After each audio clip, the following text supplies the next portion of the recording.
Achtung, the Vox of YouTube. It's me again, your Palinani, and welcome back to my newest Let's Explain of Victoria 2. Last time, we talked about Prussia, and this time we're going to be talking a little about Austria. Austria itself, as the modern pancreas it is, was founded as a margrave back in the original Roman Empire. However, the Austrian state represented in game was founded when the Habsburgs, from modern Alsace-Lorraine, France, took control from a dynastical heritage of the actual pancreas area, and through using marriages and diplomacy to their success, as well as fighting many wars against the Ottoman Empire and Russia, ended up with a giant empire as seen now, one of the largest in continental Europe.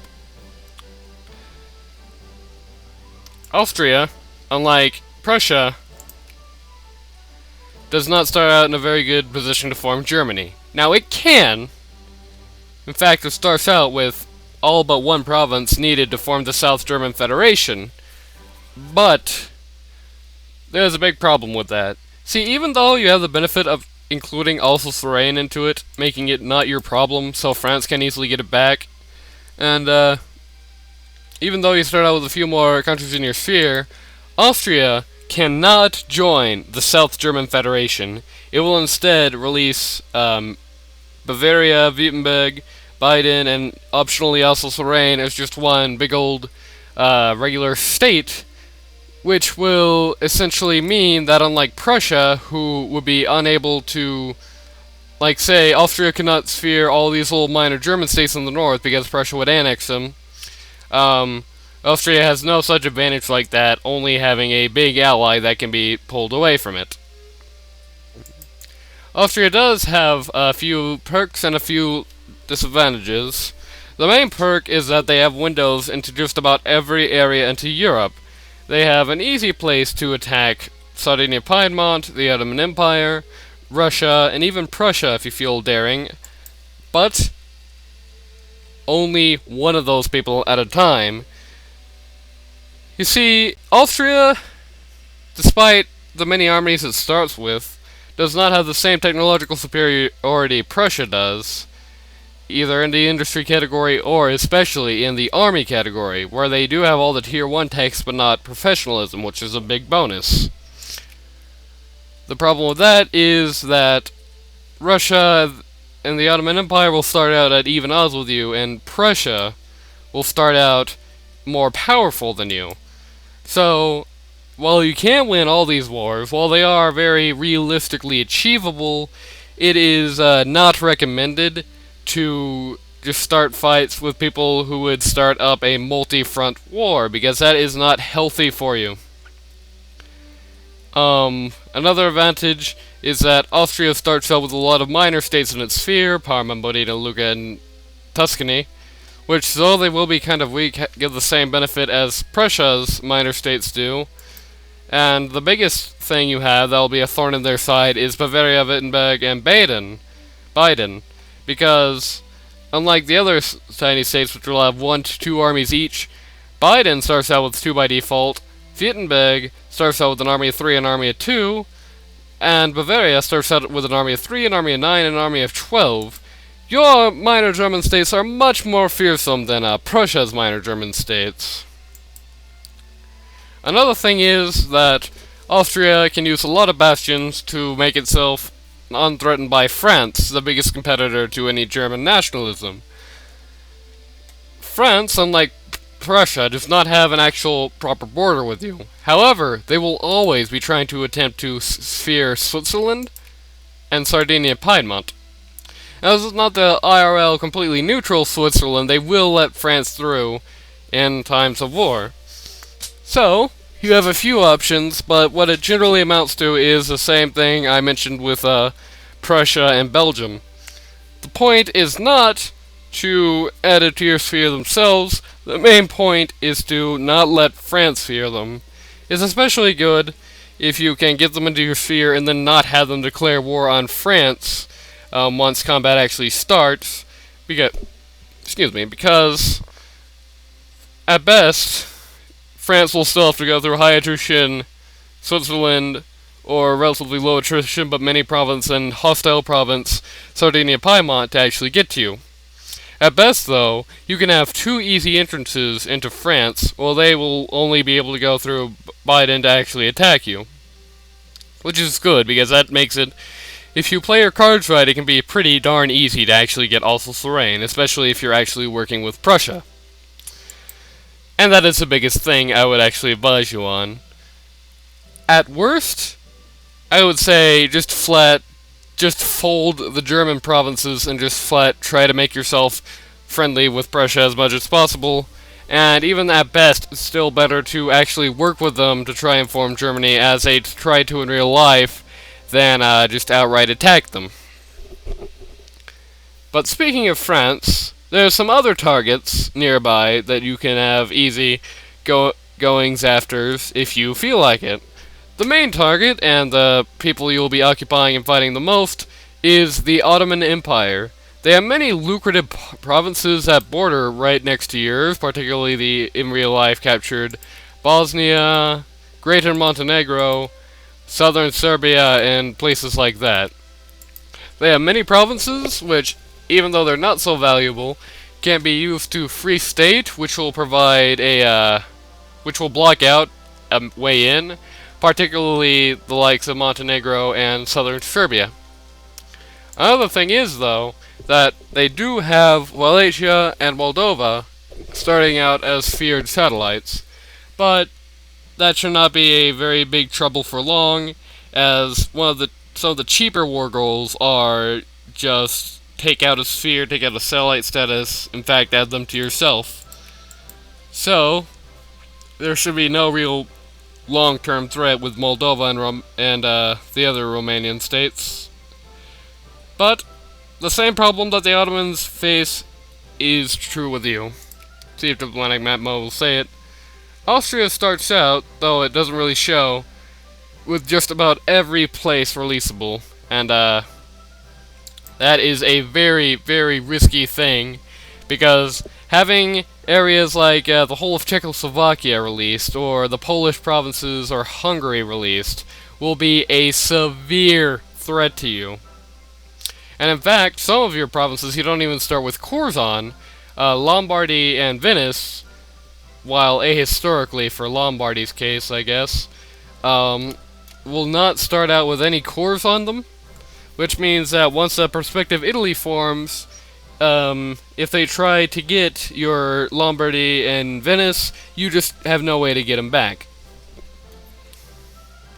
So that being said, I'm going to pause for a second, and I'm going to show you one of the potential effects of Austrian collapse. Well, isn't this a mess? As you can see, there are many, many cores that other countries have on Austria. Particularly Hungary, because they can own all the Slovakia, Siebenbergen, North Serbia, and most of Croatia. But it's been reduced here for more scale, because this is a more realistic way of doing it. All in all, this would just barely be 20 infamy. Let's see, 3, 6, 9, 12, 15, 18, 21, 24, 27. Well, actually, this would be considerably more than a... It'd be considerably more than a conquest, especially if you added South Tyrol into it. But the point still stands that if you decisively lose a war, or even a few wars, this is going to be basically the thing that ends you. As you can see, there are just so many other cores, and this isn't even all of them. There's later added on in Bozen and Trent for South Tyrol to Italy, and if Greater Germany forms, they get cores on you. And it's just all kinds of bad stuff. You just don't want this happening, and that's the main problem with Austria. So what can you do to circumvent the horrors happening to your nation? Well, the first thing is, focus a lot on army technologies. Unlike Austria in real life, have a focus on army and navy. Even though your navy starts small, if you get into fights, especially with a bigger competitor that does have the capability of tearing you to pieces like that, you are going to want at least a basic navy to try them and keep them out of the Gulf of Venice, if not more. Armies, same thing. You want to have a few strategic places for forts. Most of them already start, say, in Milan or Venice, Kotor. Heck, I would even say places in Siebenberg would be good places for it, and West Galatia. Just about everywhere you can build defensive forts is probably a good idea, and especially if you can get Army Doctrine text to build more and have more defense to supplement that. In addition, I would also recommend going down the military science tree, because even though it does not end in tanks like Army Doctrine does, it is a very, very important thing to have such a high amount of organization, and hey, airplanes will help you out a little bit. Same with Army leadership. It doesn't really end in anything important, but more military tactics equals better army equals greater than. I would also recommend putting a little bit of thought into having a more advanced industry. Unlike Prussia, who starts out with a lot of good resources, Austria is not so much. Let's take a look at their RGO. You got steel, iron in Milan and Treviso, which are non-cores. Judenberg and Graz, which won't be enough to really supply a nation. Sinj, which is a core but can be taken away. Bit of coal, but only in Polish and Hungarian provinces. Basically, overall, most of the stuff that's actually lucrative, like in part of the Czech Republic up here, is stuff that can be very easily stripped away. Really, in essence, you're going to want to focus more on using basic industries, stuff like timber, beer and wineries, canned food factories, definitely, given all the iron and food provinces you have. And if you really want to, you can start some luxury clothes in northern Italy, because that's one of the few places in Europe that actually has the stuff. Most of it's in, Asia, Japan, or China, Japan. Heck, it's one of the, if not the rarest resource in the game, and you have 2 of it, plus the ability to get more at any real time. So you can take that to your advantage, but the 2 provinces you get are both in completely uncored territories with not any South Germans in them, so don't count too much on them. Speaking of nationalities, this is what Austria-Hungary looks like under the pesky nationality map mode. As you can see, you got South Germans, your primary population in Austria.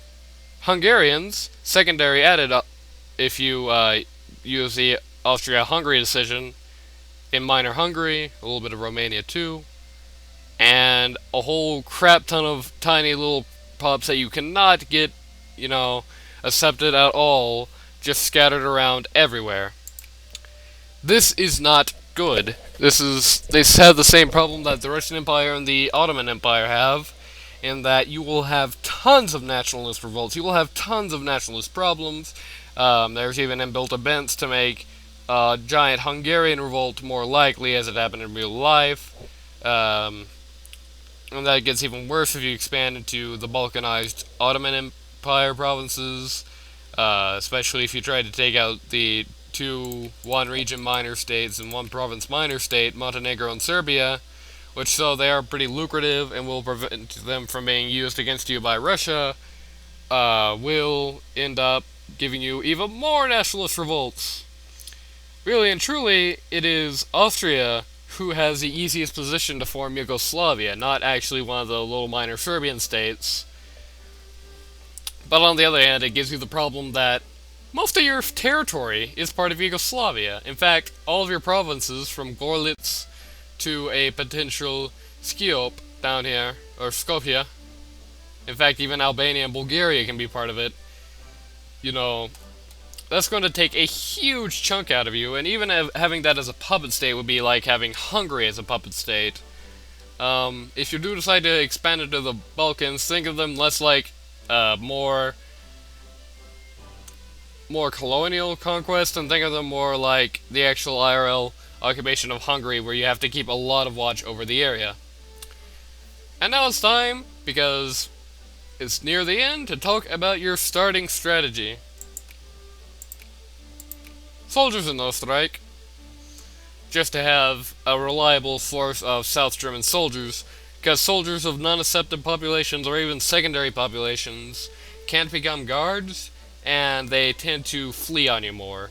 So, considering that Austria's military does not start out very numerous or strong, and Vienna itself is a hotbed of different workforces, I would say it's a good idea to start out with having soldiers in at least one of your actual proper Austrian states.